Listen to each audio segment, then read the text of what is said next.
Positive attitude. Let me tell you why I can prove to you that positive attitude makes a difference. I can prove it to you. Placebo effect.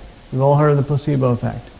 They have to give sugar pills to a control group because everyone will have a benefit for the first 3 months, thinking that they're taking the new medicine. What else could that be other than attitude? So having a positive attitude makes a difference in your ability to have the highest quality of life possible. And that's proof certain of it. And nothing is impossible.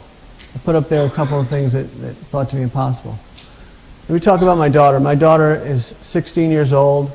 She was born with life-threatening birth defects, was in neonatal ICU for 60 days, had about a 40% chance of living. She now has mild cerebral palsy. She came to me one day in 5th grade and said, "Dad, I want to be a cheerleader. I'm going to be a cheerleader."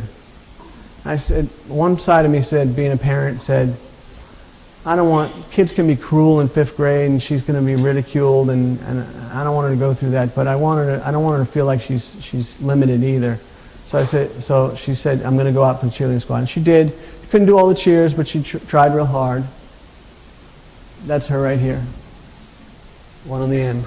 She tried real hard and couldn't do it, but she became kind of a mascot for the team and everyone loved her. The next year she comes to me and says, "Dad, I'm not going to be a cheerleader anymore." And I thought to myself, oh man, they got to her. I feel so bad that she's not going to do this. I said, did someone say something, or did they ridicule you or criticize you? She said, "No, Dad, I'm going out for the basketball team and I can't be a cheerleader and a basketball player at the same time." Now that's positive attitude. So she would get in the game with 30 seconds to go. She'd go to a defensive spot she's supposed to stand in, put her hands up, run down as best she can to the offensive side, stand there, wait for the ball. She loved every second of it. That's a positive attitude. Ted Williams had a positive attitude. I'm a big Boston Red Sox fan. Ted Williams said, and this is in Louisville, Kentucky, where the Louisville Slugger bats are made. He said, "All I want is to walk down the street and have people point to me and say, 'That's the best hitter that ever lived.'" And that's a positive attitude. Let me tell you one more story about Ted Williams. When he was 75, he was interviewed. If you don't know who he is, he was the last player to bat 400 in the major leagues. He was interviewed at 75 and said, "How do you think you do against today's pitchers?" And he said, "Well, I'd hit about 200, which is terrible." And the commentator said, "Do you think the pitchers are that much better today than during your time?" He said, "No, for Christ's sake, I'm 75 years old. How do you think I'd do against these pitchers?"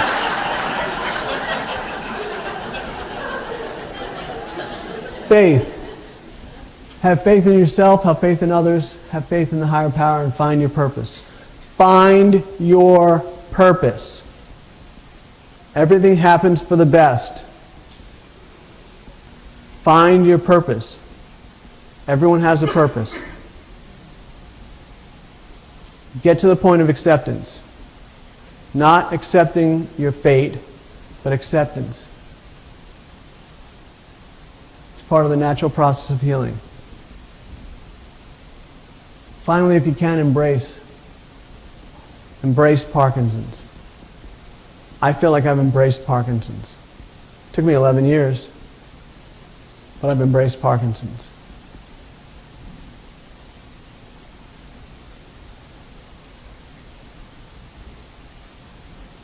I'm not going to even say these words.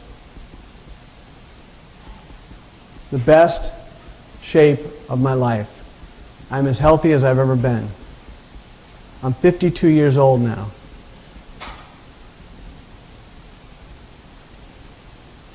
We talked about caregivers. A lot of the same emotions. Let's not discount this. A lot of the same emotional roller coaster that happens with Parkinson's people happens to caregivers as well. Don't discount this.